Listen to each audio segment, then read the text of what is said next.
स्थल मंडल और जैव मंडल, इन दोनों में अगर कंफ्यूजन होता है तो आओ उसको दूर करता हूं। सबसे पहले समझते हैं स्थल मंडल यानी लिथोस्फीयर है क्या।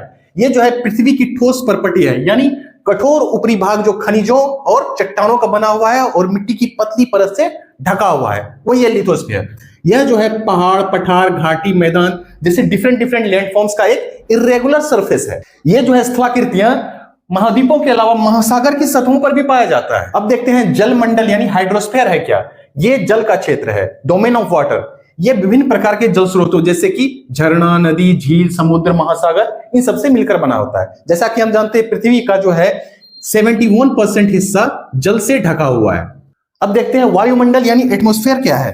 पृथ्वी के चारों ओर फैली वायु की पतली परत को वायुमंडल कहते हैं। इसमें क्या क्या शामिल है? बहुत सारी गैसें, धूलकण, जलवाष्प इत्यादि। हमारी पृथ्वी का जो गुरुत्वाकर्षण बल है वो अपने चारों ओर के वायुमंडल को थामे रखता है। अब आते हैं मुख्य मुद्दे पे, जैव मंडल यानी बायोस्फीयर। ये है क्या? ये है सजीव जगत यानी लिविंग वर्ल्ड। ये वह संकीर्ण क्षेत्र है जहां स्थल मंडल, जल मंडल और वायुमंडल, ये तीनों मिलकर जीवन को संभव बनाते हैं। यानी कि वो एरिया जहां पे स्थल मंडल, जल मंडल और वायुमंडल तीनों मिला और वहां पे सजीव संसार का निर्माण हो पाया, जहां पे विस्तृत रेंज में जो है जीव पाए जाते हैं, सूक्ष्म जीव से लेके मनुष्य तक। वो क्षेत्र हुआ हमारा जैव मंडल यानी बायोस्फीयर। तो आप स्थल मंडल, जल मंडल, वायुमंडल और जैव मंडल में अंतर समझ गए होंगे। अगर अच्छा लगा तो वीडियो को लाइक जरूर। स्थल मंडल और जैव मंडल, इन दोनों में अगर कंफ्यूजन होता है तो आओ उसको दूर करता हूं।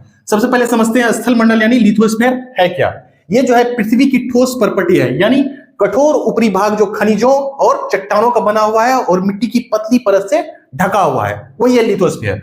यह जो है पहाड़, पठार, घाटी, मैदान जैसे डिफरेंट लैंडफॉर्म्स का एक इरेगुलर सरफेस है। ये जो है स्थलाकृतियां महाद्वीपों के अलावा महासागर की सतहों पर भी पाया जाता है। अब देखते हैं जल मंडल यानी हाइड्रोस्फीयर है क्या।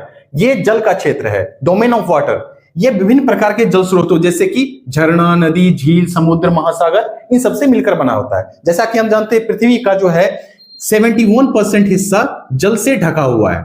अब देखते हैं वायुमंडल यानी एटमॉस्फेयर क्या है।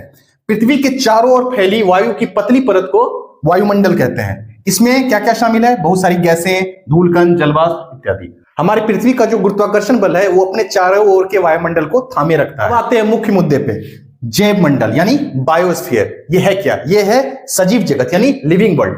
ये वह संकीर्ण क्षेत्र है जहां स्थल मंडल, जल मंडल और वायुमंडल, ये तीनों मिलकर जीवन को संभव बनाते हैं। यानी कि वो एरिया जहां पे स्थल मंडल, जल मंडल और वायुमंडल तीनों